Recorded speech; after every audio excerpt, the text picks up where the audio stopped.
Hello বন্ধুরা, welcome back to my channel. এটাই হচ্ছে আমার শিবরাত্রির ভিডিও। আমি দেবো বলেছিলাম কিন্তু একটু লেট হয়ে গেল, প্লিজ তোমরা কিছু মনে করো না। তো চলো আমি এবার যাব মন্দিরে। দেখো আমার হাত ভর্তি ব্যাগ চলে এসেছে, কারণ যেহেতু অনেকটা দূরেই যাবো তাই একেবারে গুছিয়ে নিয়েছি। চলো তাহলে মন্দিরে যাওয়া যাক। Bye bye.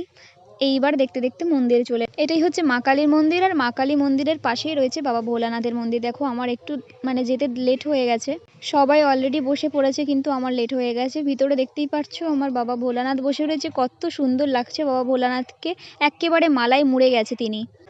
আর এটাই হলো আমার বাবা ভোলানাথের মাথায় জল দেওয়ার ভিডিও। তোমরা কিন্তু অবশ্যই কমেন্ট করে জানিও কেমন লাগছে আমাকে আর আমার ভোলানাথকে। আর তোমরা কারা কারা শিবরাত্রির ব্রত করেছো অবশ্যই কিন্তু বলতে ভুলো না। আর এখানে দেখো বাতি আর ধূপ আমি প্রণাম করে এখানে দিয়ে দিলাম, কারণ যেহেতু ভিতরে বাতি ধূপ জ্বালাতে দিচ্ছিল না তাই এখানে দিয়ে দিলাম। তারপরে আমার অবস্থা দেখো, একটু সেলফি ক্যামেরা করে ঘুরিয়ে নিলাম নিজেকে। তারপরে বুঝতেই পারছিলাম না রাতটা কিভাবে কাটবে, সারা রাতের ব্যাপার, যেহেতু রাত এখন বড়। তো তার পাশেই একটা বড় ধুমধাম করে শিবরাত্রি হচ্ছিল, সেখানে চলে এলাম একটু ঘুরতে ঘুরতে। তো দেখতেই পাচ্ছ সেখানকার মন্দিরের ঠাকুর।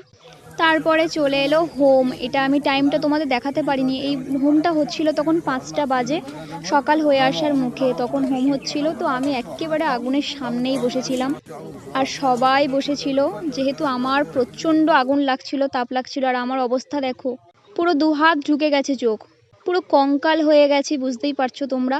তারপরে দেখো একেবারে সকাল হয়ে গেলে এইবার আমি বাড়ি যাব। ঠিক আছে, ওকে, তো নেক্সট ভিডিওর জন্য অপেক্ষা করো। টাটা।